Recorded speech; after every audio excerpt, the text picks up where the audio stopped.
Tapi bagi saya tidak terlalu penting itu sebenarnya. Jepang itu di setiap kota tuh ada kawasan pelatihan menanggapi bencana. Malah di Tokyo tuh ada 4 lokasi gitu ya. Nah, jadi sampai pada tahap orang Jepang tuh dari seluruh segmen kehidupannya melihat bencana itu udah relax aja gitu. Mungkin melihat gempa itu udah seperti ya itu momennya untuk menari lah, untuk bergoyang lah, karena bangunannya pun udah disiapkan. Jadi ada building code namanya, kriteria atau standar buat bangunan. Itu implikasinya juga banyak gitu ya. Kita kayak di Padang nih aja lah. Bikin bangunan kan semau-maunya aja kita ya. IMB itu sekedar ya formalitas saja. Nggak ada ukuran-ukuran, nggak ada peruntukan yang jelas, banyak hal gitu ya.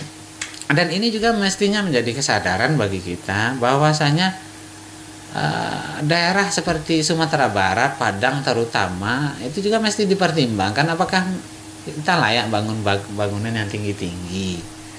Kemudian tidak kita berpikir kembali gitu ya, kita tuh mesti banyak bikin bangunan tuh bagian atas tuh dari kayu gitu ya.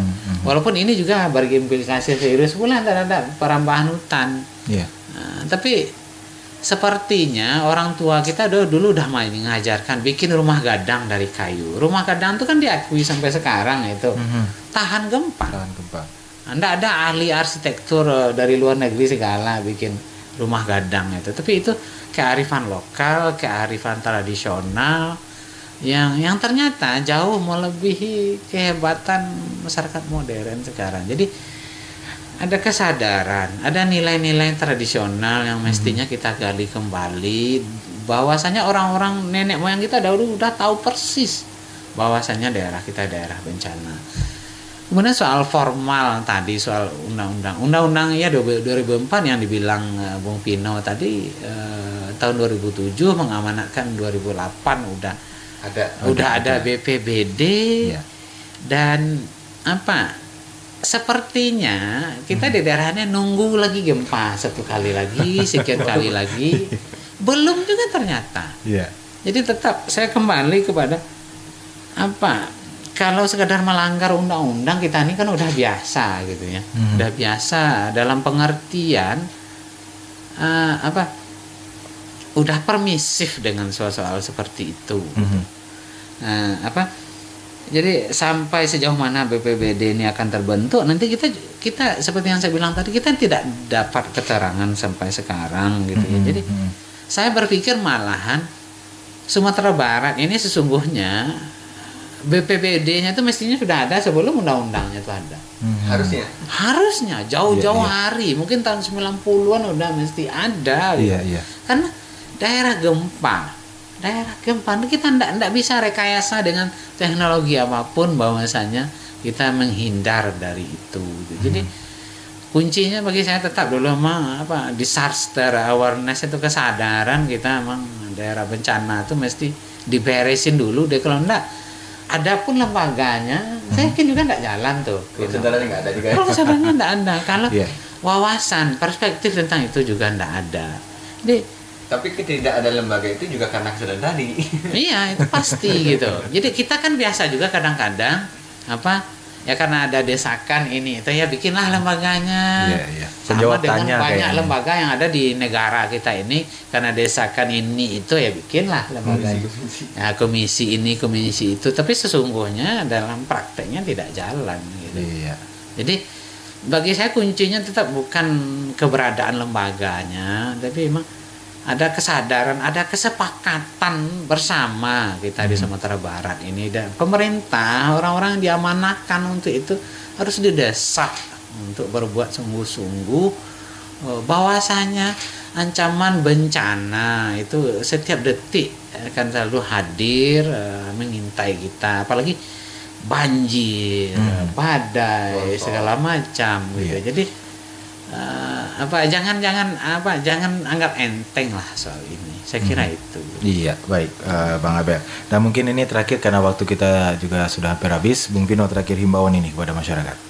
Jadi memang kita berharap kepada pemerintah, seluruh masyarakat Sumatera Barat, benar apa yang dibilang oleh Bang Abel. Memang kesadaran kita terhadap kebencanaan bahwa daerah kita adalah daerah bencana ini yang penting dulu. Kemudian juga penting ke depan dipikirkan oleh pemerintah bagaimana semua kebijakan kita di Sumatera Barat ini berbasiskan kepada kebencanaan. Jadi semua kebijakan pembangunan mesti berbasiskan kepada kebencanaan. Kemudian tata ruang kita, tata ruang wilayah kita, provinsi sampai kabupaten juga dikelola dengan berbasis bencana. Nah, dan untuk hal yang terdekat terkait dengan hak dan rekon, ini kita memang masyarakat menjadikan ini adalah sebuah kesadaran dan ikut juga berpartisipasi bagaimana memantau tentang penyaluran bantuan, karena ini adalah hak dari masyarakat, bukan belas kasihan gitu. Iya, baik. Terima kasih Bung Vino Octavia dan juga Bang Abel Tasman atas kehadiran dan juga diskusinya pada malam hari ini.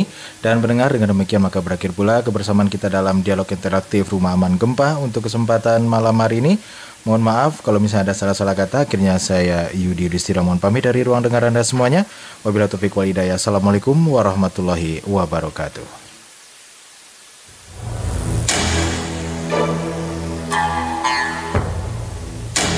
Gempa yang terjadi 30 September 2009 telah menimbulkan traumatik bagi kita yang terkena dampaknya. Namun, kita harus bangkit dan bangkit kembali menata hidup untuk masa depan. Salah satunya adalah bagaimana caranya membangun rumah yang ramah dan aman gempa.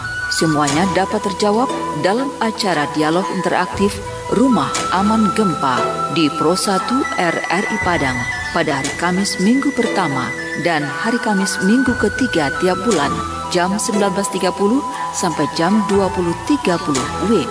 Jangan lewatkan kesempatan ini. Silakan Anda berinteraksif dan bertanya langsung dengan narasumber yang berpengalaman di bidang konstruksi bangunan melalui 0751 812 878. Mari bangkit kembali bersama Rumah Aman Gempa.